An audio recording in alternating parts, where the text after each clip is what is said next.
Welcome to Discover Janesville. My name is Yuri Rashkin, and today we are guests here at the International Academy, one of the charter schools through Janesville School District.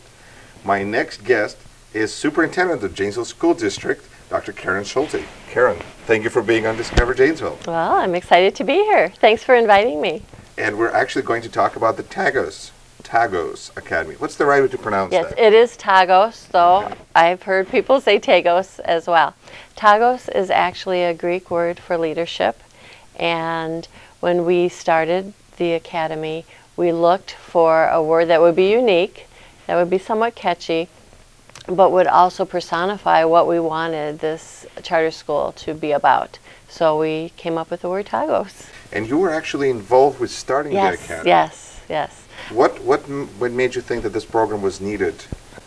Well, I was the Director of Student Services at that time, and I would see students come through my office or their paperwork come across my desk.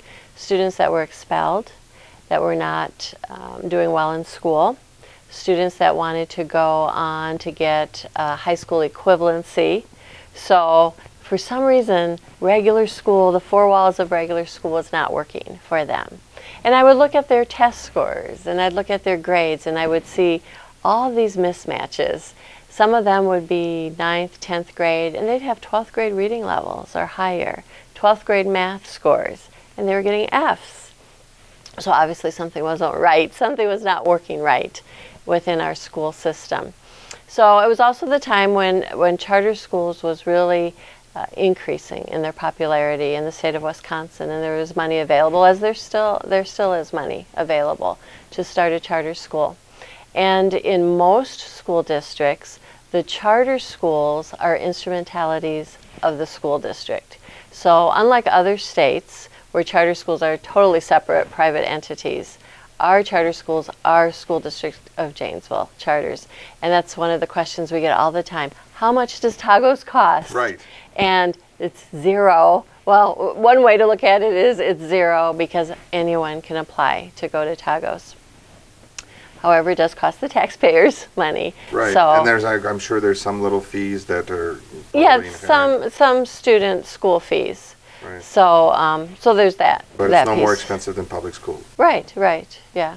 So anyway, as I looked at these kids and realized we are not meeting the needs of all students, which I believe is something we should do, I started to think about what about a charter school that could really maximize the potential of every student that would go there. I talked about my idea with a gentleman named Al Lindau, who really partnered with me to create the vision for this school. And we also got together with a current school board member, Lori Stotler, who just has such a heart and passion for kids and wanting to see all kids succeed. And we started to look across the nation for a model for a school for us that we could look at and learn from.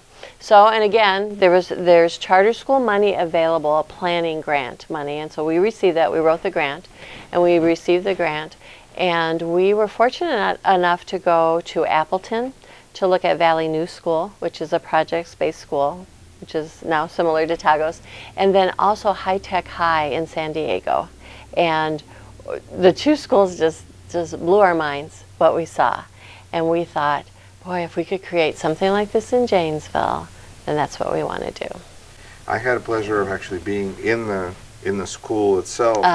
You have to see it to believe it. It is different because very different. Instead of the desks and the classroom environment, you have almost like a little office spaces for everybody, where it's like cubicles but with low walls, and kids have their personal things, the photographs and art, and it's kind of a work school environment. Exactly. Every student has their own computer, and of course every staff person does. And in this age of technology, we believe that's very important, that students are very comfortable and savvy working with the technology that they have. The other thing that really is fascinating to me is this project-based learning, where how do these projects get developed? Do students bring them, or do teachers offer students projects to work on? How does that partnership work? Okay, and that's an excellent word. It is a partnership, and it's both. Students can bring ideas for projects that they want to work on, and the projects need to cover the same basic essentials in any school: science, math, social studies, English. And so they work with their teacher/advisor, and that person helps them really develop that project and work to make it a reality. Now sometimes students, they might not have an idea, so the teacher facilitator can also give them ideas as well. All right. So there's no special fees. We covered that. And is there a particular success story that you feel that came out of TAGOS Academy, that somebody that you're proud of that you can share? Sure, I'd love to. There are a number of success stories, of course, but one that I think of when people ask me that question was a young man who actually had a disability, or has a disability. He's still with us, and he was a leader, definitely at the school, a very intelligent young man, and this type of school just really worked for him, so he excelled. And he was able, through his leadership abilities, to be one of the students chosen across the nation to go to the Kingdom of Bahrain and represent the United States for students with disabilities and also for TAGOS. So he had that very unique experience in being able to do that. He then returned. I believe he was at TAGOS for 2 years and received a scholarship to Milwaukee School of Engineering and went there, and I believe that's where he is now. Wow, Yeah, impressive. yeah. If we could talk a little more about the partnership, because one of the, I think, latest trends in education is this whole student-centered learning idea, and we're looking at this right now where this is a very interactive process between the teachers and students. Can you talk a little bit about that in the context of TAGOS? How does that actually ends up playing out? Sure, sure. As you know, teachers no longer just teach and deliver the information. I don't know if you saw this latest movie, Waiting for Superman, but there's a picture in the film where it shows a teacher opening a kid's head and pouring in the knowledge and then closing it up. And then if the teacher or the student aren't in sync with each other, then they might be trying to pour in the knowledge, but it might fall off to the side. And that's a real old model of a delivery system. And we believe in the school district of Janesville, it's important that the learner is engaged and that the teacher is assessing that learning, so the teacher knows, did the kid really get it or not? And we just think that's good practice. So at TAGOS, again, the student is very active in their own learning. And so as they go through their different projects, and they do have a class or two, so it's not totally projects-based, but for example, math, they decided early on that for students to really get all the math kinds of things, benchmarks that they needed, that they would need to deliver math classes. I think they call them seminars on different specific areas. But again, the students direct that learning, so they meet with their advisors a couple of times a week. They look at where they're at in the process, because you can imagine you can't just give a student a project and say, come back at the end of the semester and we'll talk again. So the teachers are leading the students along the way. Now some students actually are fine and they just go off and they're very much okay working on their own. Other students need those check marks and need to have a little direction, or a teacher advisor saying, okay, this is really maybe not up to the standards we want, let's relook at this. If somebody is watching this who is maybe thinking about going to TAGOS, or it's a parent of somebody who may want to go, what would you want these people to know? Okay. I would say, is your child a self-starter? Are they self-motivated?